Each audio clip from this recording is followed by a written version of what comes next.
நான் ரெடியா இருப்பேன். மூடு மாறிச்சுல அது போதும். கிளம்பு, சீக்கிரம் வந்துடுறேன்.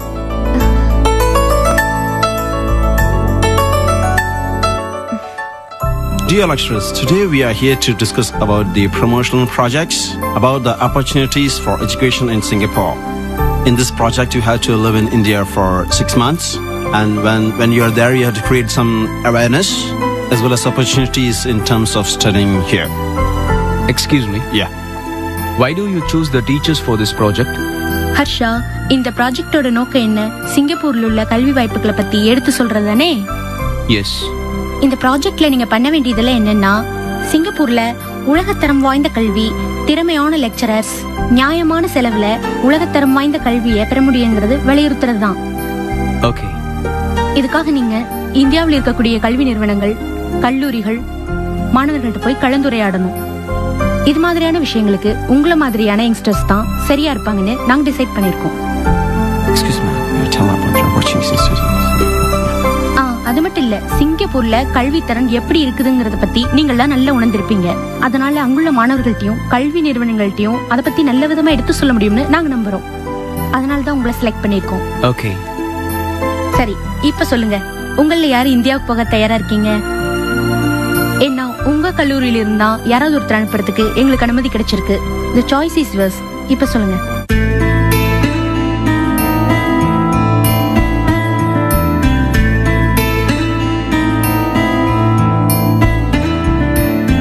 மேம், நான் போறேன் மேம்.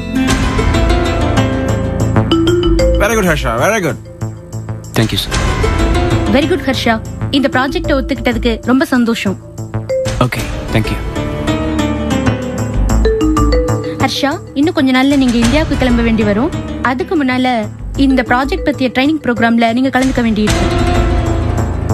Okay, ma'am. வாழ்த்துக்கள். Thank you. All the best.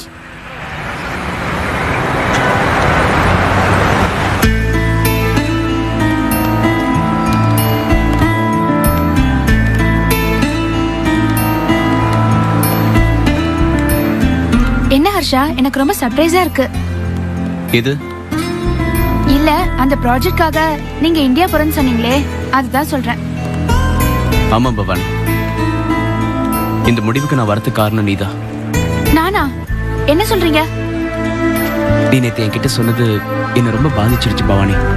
எந்த ஒருத்தனும் இல்லாம என்ன ஒதுக்கிட முடியும்னா என்னால அதை தாங்கிக்க முடியாது. அதனாலதான் கொஞ்சம் விலகி இருக்கலாம்னு நினைக்கிறேன். வேதனைப்படுறதும் கஷ்டப்படுறதும் கொஞ்சம் குறையும் இல்ல. என்ன ஹர்ஷா, இப்படி சிலியா பேசுறீங்க? அதுக்கு நான் எந்த விதத்துல பொறுப்பாக முடியும்? அது இல்ல பவானி. ஹர்ஷா, நீங்களா உங்க இஷ்டத்துக்கு உங்க மனசுல வளர்த்துக்கிட்ட கற்பனைக்கு நான் எப்படி பொறுப்பாக்க முடியும்? நீங்களா காதல கற்பனை பண்ணி, நீங்களா தோல்வியும் கற்பனை பண்ணி, இப்ப என்னடா அதுக்கு என்ன பொறுப்பாக்க பாக்குறீங்களா? என் மனசுல குற்ற உணர்ச்சி உண்டாக்க பாக்குறீங்களா? அபத்தமா இல்லையா இது உங்களுக்கு? இதுக்கு முன்னாடி அந்த ரமேஷ் பண்ணதே தான் இப்ப நீங்களும் பண்றீங்க. ஏங்க, ஏன் எல்லாரும் இதே மாதிரி இருக்கீங்க? நானும் ஒரு மனுஷி, எனக்கும் ஆசைகள், எண்ணங்கள், விருப்பம் இதெல்லாம் இருக்கும். நான் இதுக்காக உங்க கனவுக்குள்ள பொருந்திக்கணும்? நான்சென்ஸ். பவானி, இது என் மனசுல இருக்கிற ஃபீலிங்ஸ். அதை நீ புரிஞ்சுக்கணும். ஆமா, ஆம்பளைங்களுக்கு மட்டும்தான் ஃபீலிங்ஸ் எல்லாம் இருக்கும், எங்களுக்குலாம் எதுவுமே கிடையாது. நீங்க தான் நடுவுல வந்து என்ன என் ஃபீலிங்ஸ் எல்லாத்தையும் டிஸ்டர்ப் பண்ணிட்டு இப்ப இப்படி பேசுறீங்களா? பவானி, உன்கிட்ட ஒண்ணு கேக்குறேன். உனக்கு மனசுன்னு ஒண்ணு இருக்கா? அதுல காதலுங்கிற உணர்வு இருந்தா நீ இப்படி... ஹர்ஷா, எனக்கும் மனசுன்னு ஒண்ணு இருக்கு. ஆனா அதுல என் குடும்பத்துக்கு மட்டும்தான் இடம் இருக்கு. மத்த எந்த உணர்ச்சிகளும் எனக்கு அற்பமா தான் படுது. என்ன பண்ண முடியும்? நான் எப்பவுமே என் குடும்பத்துக்கு மட்டும் தான் முக்கியத்துவம் கொடுப்பேன். மத்தது எல்லாம் எனக்கு தேவையில்லாதான். எனக்காக நீ கொஞ்சமாவது ஃபீல் பண்ணுவேன்னு நினைச்சேன். ஆனா நீ ரொம்ப தெளிவா எதுக்குமே இடம் இல்லைன்னு உணர்த்திட்ட பவானி. நான் இந்தியாவுக்கு போற எடுத்த முடிவுல தப்பு இல்ல. வரேன் பவானி.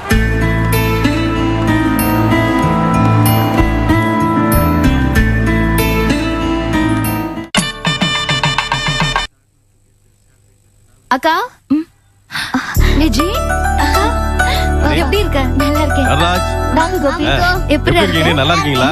எங்க அண்ணன் செல்வலாம்? அவங்க கடைக்கு போயிருக்காங்க. லீலா குழந்தை கிடைச்சிட்டு தெரியும்ல? அப்படியா? அப்பா, எனக்கு இப்பதான் நிம்மதியா இருக்கு. குழந்தை காணாம போயிடுச்சுன்னு சொன்னதுமே நான் நிம்மதியே இல்லாம இருந்தேன். லீலா தான் ரொம்ப கஷ்டப்பட்டாங்க. குழந்தை காணாம போறதுங்கிறது சாதாரண விஷயமா? நமக்கே எப்படின்னா பெத்த பாவ அவ எப்படிதான் தாங்கிக்கிட்டாளோ. பாப்பா விளையாடலாம். என்னடா விளையாடலாம்? என்கிட்ட பொம்மை இருக்கு, வா அதை வச்சு விளையாடலாம். நிறைய விழவா, நிறைய இருக்கு, வா. பெரியம்மா, ஒரு சரி இந்த என்ன பசங்க பேசுறாங்க? ஜாலியா இருக்கிறக்காக அடிக்கடி வரணும் போல இருக்கு. சரி என்ன சாப்பிடுறீங்க? எது கொடுத்தாலும் சாப்பிடுவான். உட்காருங்க, நான் ரெடி பண்ணி என்ன மட்டும் ஏன் ஒதுக்கிட்டு போறீங்க? நானும் சரி வரேன். வாங்க. அப்புறம் விஜய், வீட்ல எல்லாரும் நல்லா இருக்காங்களா? நல்லா இருக்காங்கக்கா. என்னங்க, ம். வீடு நல்லா இருக்குல்ல? Fridge, washing machine, dining table எல்லாம் எந்தெந்த இடத்துல இருக்கணுமோ அங்கங்க கரெக்டா இருக்கு. இல்ல வீடு எல்லாமே கரெக்டா பிளான் படி கட்டியிருக்காங்க. சாமான்களும் அது மாதிரி வச்சிருக்காங்க. நல்ல அமைப்பா இருக்கு. கோபி, ம். இது வாடகை வீடுதான். ஆமா விஜய், என்ன திடீர்னு இந்த பக்கம்? ஏதாவது விசேஷமா? இல்ல இல்ல அப்படிலாம் எதுவும் இல்ல. திடீர்னு சாமி வந்த மாதிரி எல்லார் வீட்டுக்கும் போகணுச்சு, அதான் கூட்டிட்டு வந்தேன். எங்க கிளம்பலாமா? என்ன விஜய், இங்க வரணும்னா வந்துட்டோம், வந்த உடனே கிளம்பணுங்கிற? இரு, காஃபி எல்லாம் சாப்பிட்டு போலாம். காஃபி மட்டும் இல்ல, சாப்பிட்டுட்டு தான் போகணும். எனக்கு எந்த பிரச்சனையும் இல்லங்க. நல்லா உட்காந்து சாப்பிட்டு போவேன். அக்கா தங்கச்சி பேசிட்டு சமைங்க. எனக்கு எதுவும் காய் இருந்தா கொடுங்க, வெட்டிட்டு இருக்கேன். ஒண்ணும் வேண்டாம், நீங்க போய் உட்காருங்க.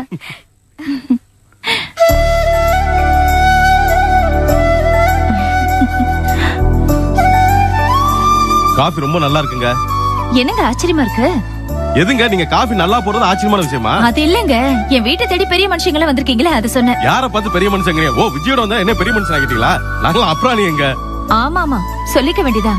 நீங்க தான் ரொம்ப பிஸின்னு கேள்விப்பட்டனே. இந்த பிஸிலையும் இப்படி திடுதிப்புன்னு 2 பேரும் ஜோடி சேர்ந்து வந்திருக்கீங்களே, அதான் என்ன செய்யறதுன்னு இங்க தெரியல. பாருங்க, இந்த மாதிரி வில்லங்கமான கேள்வி எல்லாம் என்கிட்ட கேட்காதீங்க. உங்க தங்கச்சி மிஸ்ஸஸ் விஜய்ட்ட கேட்டுக்குங்க. ஏன்? ஆமாங்க, இப்பெல்லாம் அவங்க ஒரு புரியாத புதிரா இருக்காங்க. எந்த நேரத்துல என்ன பேசுவான்னு புரிய மாட்டேங்குது. ஞானோதயம் வந்த மாதிரி உங்க வீட்டுக்கு வரேன்னு சொன்னாங்க. சரி கிளம்புன்னு சொன்னாங்க. போறவல சரோக்கா வீட்டுக்கு போகணும்னு சொன்னாங்க. அங்க போனா 2 வாரத்தை பேசணும்ல, அதுக்குள்ள போகணும்னு சொல்லிட்டாங்க. இங்க என்ன சொல்ல போறான்னு தெரியல. என்ன விஜய் இப்படி சொல்றாரு? அதெல்லாம் எதுவும் இல்ல லீலா, சும்மா உன்னை பாக்கணும்னு தோணுச்சு, அதான் கிளம்பி வந்துட்டோம். அப்படியா? ஏய் முத்து, எங்கேயாவது விழுந்துட போற. உலர்த பாக்காதீங்க, எப்படி எழுந்து நிக்கிறேன்னு பாருங்க. போடா, பேச்ச பாரு. அப்படியே அப்பாவுக்கு ஏட்டிக்கு போட்டியா பேசுறான். என்ன விஜய், கோபி ஐடிக்கு போட்டி பேசுறாரு? அதுக்குன்னு தான் இருக்காரே ஒருத்தர் இந்த வீட்ல. உலகத்திலேயே அவரை யாராலையும் மிஞ்சவே முடியாது. நல்ல வேளை காஃபி குடிச்சதுக்கு அப்புறம் சொன்னீங்க. ஏங்க அவர் பேச்சு எடுத்தால வயிற்று கலக்குங்க, அப்புறம் எங்க காஃபி குடிக்கிறது? லீலா, அப்பாவுக்கு எல்லாருமே ஏட்டிக்கு போட்டியா பேசுற மாப்பிள்ளையாவே அமைஞ்சிருக்காங்க. என்ன விஜய் நீ இப்படி சொல்ற? கோபி நல்ல மனுஷன் தானே? வெளிய பாக்குறதுக்கு இவர் அப்படிதான். பிடிவாதமோ வில்லங்கமோ எல்லார்கிட்டயும் தான் இருக்கு. என்ன என்ன கோபி, என்ன சொல்ற? விஜய்க்கு இப்ப தற்புகழ்ச்சி ரொம்ப அதிகம். தன்னை பத்தி தானே எப்போ பேசிட்டே இருக்கு. ஆமா ஆமா, நீங்க சொல்றது என்னமோ கரெக்ட் தான். ம். என்ன லீலா, இவருக்கு போய் சப்போர்ட் பண்ணிட்டு இருக்க? விஜய், எனக்கு உன்னை பத்தியும் தெரியும், கோபிய பத்தியும் தெரியும். இவரை நீதான் மெச்சுக்கணும். ஆமா, இங்க பாரு, உன் வீட்டுக்காராவது சிரிச்சுட்டே பதில் சொல்றாரு. என் வீட்டுக்கார பத்தி உனக்கு தெரியும்ல, ஒரு நாள் இருந்துதான் பாரு. விஜய் போலாமா? என்னங்க அதுக்குள்ள கிளம்புறீங்க? ஏங்க அவர் பேச்சு எடுத்தால வயிற்று கலக்குதுன்னு சொல்றேன். இதுல வேற ஒரு நாள் இருந்து பாருன்னு சொல்றீங்க. ஏன் விஜய் நீ வேணா இருந்து பாக்கலாம். அட நீங்க வேற.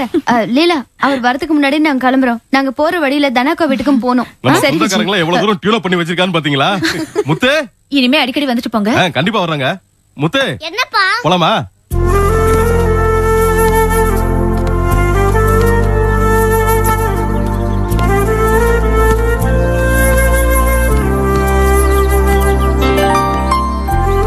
இந்தாங்க ரமேஷ், நீங்க கேட்ட புக்ஸ் படிச்சிட்டு ரிலாக்ஸ் ஆகுங்க. நிர்மலா கொஞ்சம் உட்கார.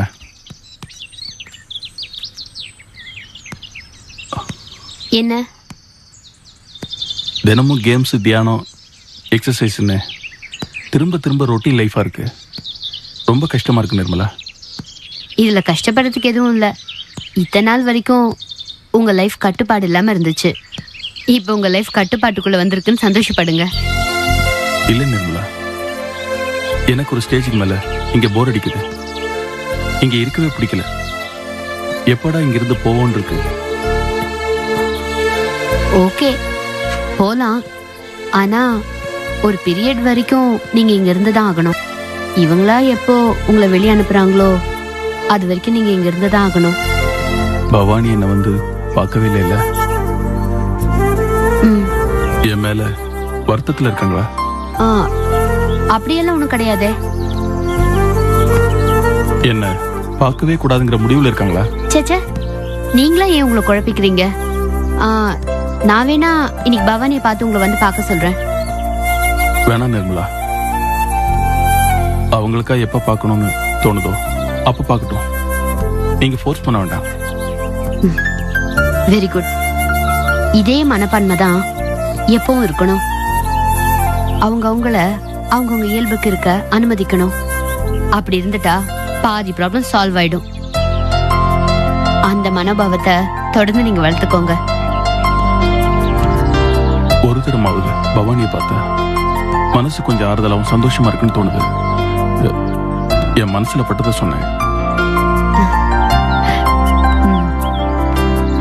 சரி, நான் கிளம்புறேன்.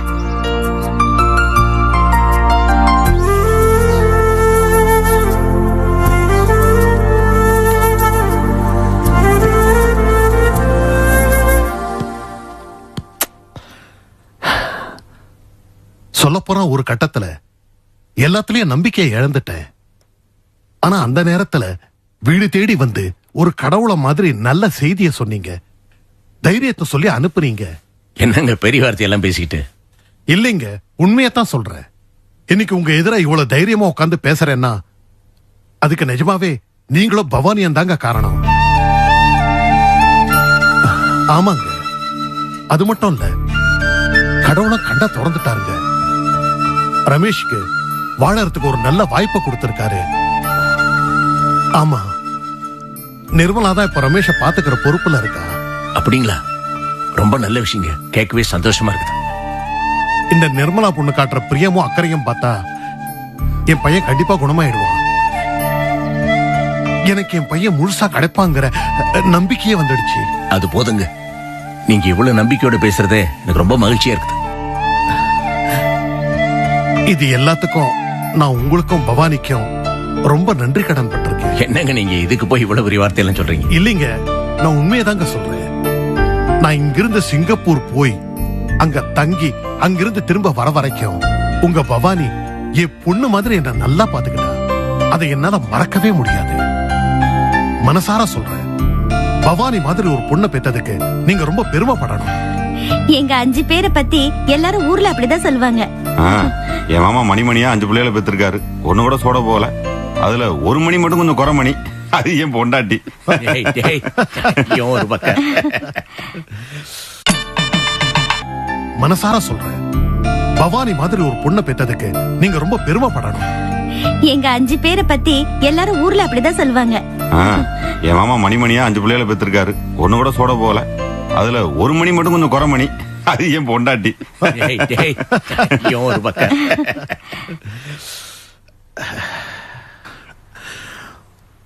ஒரு முக்கியமான விஷயம் பேசுறதுக்கு தான் இங்க வந்திருக்கேன். என்னங்க?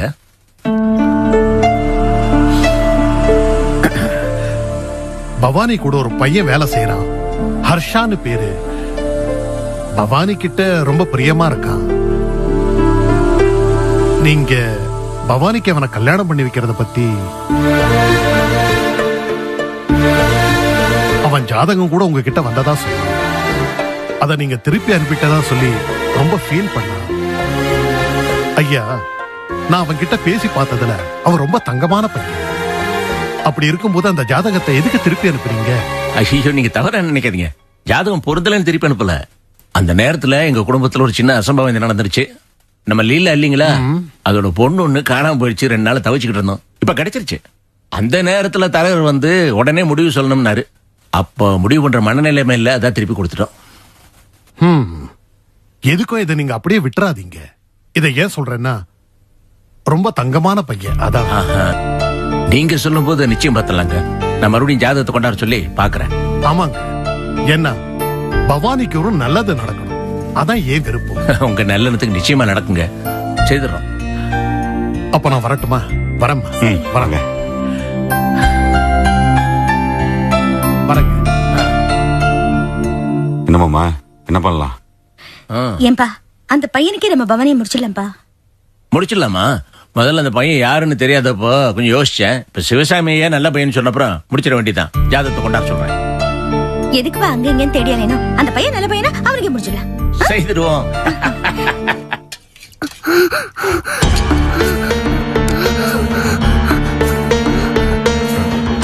கவி, கவி, கவி, கவி, இந்தாம்மா, இந்தா. கவி, கவி, என்னாச்சுமா உனக்கு? அப்பா முருகா, என் பேத்திக்கு ஒண்ணு ஆயிடக்கூடாதுப்பா, காப்பாத்துப்பா. கவி, கவிமா, கவி. நல்லா பிடிச்சுக்குமா. கவி கவி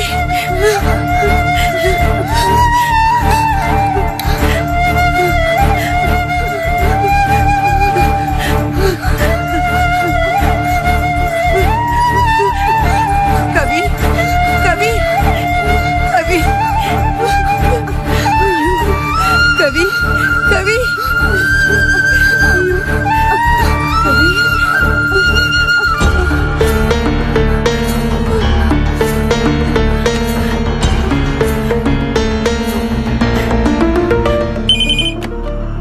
ஹலோ ஹலோ. என்னம்மா? ஏ நீ உடனே கிளம்பி வாடி. இங்க ஸ்ரீகவிக்கு உடம்பு சரியில்லை. என்னம்மா என்னம்மா பண்ணுது அவளுக்கு? ஏ உடம்பெல்லாம் ஒரே நெருப்பா கொதிக்குது. போதாதுக்கு ஏதோ வலிப்பு வந்த மாதிரி இருக்குது. எனக்கு ரொம்ப பயமா இருக்கு நிர்மலா. நீ உடனே கிளம்பி வாடி. ஏதாவது ஃபிட்ஸ் மாதிரி இருக்க போதுமா? ஆமாடி. இப்ப சாவி குத்த கையில குடுத்துட்டு வந்திருக்கேன். இப்ப கொஞ்சம் பரவாயில்ல மாதிரி இருக்குது. ஐயோ எதுக்குமா சாவி குத்தலாம் அவ கையில குடுக்கற? முதல்ல அவ ட்ரெஸ் எல்லாம் கொஞ்சம் லூஸ் பண்ணி விடு, காத்தோட்டமா படுக்க வை. அப்புறம் நாக்க கடிக்காம இருக்கிறதுக்கு கொஞ்சம் வாயில துணி எல்லாம் வைமா. ஏண்டி அறிவு கட்டவளே, பிள்ளைக்கு முடியலன்னு சொல்லிட்டு இருக்கேன், உடனே கிளம்பி வரத விட்டுட்டு ஏதோ யோசனை சொல்லிட்டு இருக்கேன் போன்லயே. இங்க எனக்கு பதிலா டியூட்டிக்கு வர வேண்டியவங்க 3 மணி நேரம் பெர்மிஷன் கேட்டிருக்காங்க. இங்க இதெல்லாம் தனியா விட்டுட்டு என்னால வர முடியாதுமா. இத பாருடி, நீ கொஞ்சம் சீக்கிரம் கிளம்பி வா. எனக்கு இங்க தனியா இருக்கிறதுக்கே பயமா இருக்கு. குழந்தைக்கு என்ன ஆகுமோ ஏதாகுமோன்னு நீ சீக்கிரம் வா. நீ பயப்படாதம்மா, நான் உடனே ஏதாவது ஏற்பாடு பண்ணிடுறேன். நீ தைரியமா இருமா. அவங்க வந்த உடனே நான் உடனே கிளம்பி வந்துடுறேன். அதுக்கு முன்னாடி நான் ஹெல்ப்புக்கு யாராவது அனுப்பி வைக்கிறேமா. நீ என்ன மாதிரி செய்டி. நீ முதல்ல உடனே சீக்கிரம் கிளம்பி வர வழிய பாருடி. இத பாரு, எனக்கு ரொம்ப பயமா இருக்குடி. சீக்கிரம் வா. சரிம்மா.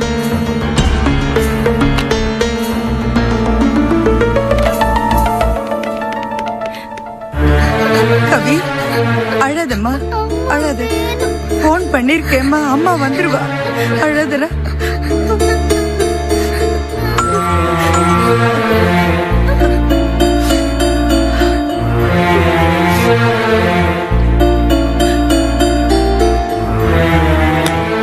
அத்தை, அண்ணி போன் பண்ணிருந்தாங்க. குழந்தைக்கு என்னாச்சு? அவ உனக்கு போன் பண்ணாளா? ஆமா அத்தை, குழந்தை எப்படி இருக்கு? குழந்தையெல்லாம் நல்லாதான் இருக்கு. இப்ப ஒண்ணு இல்ல, நீ கிளம்பு.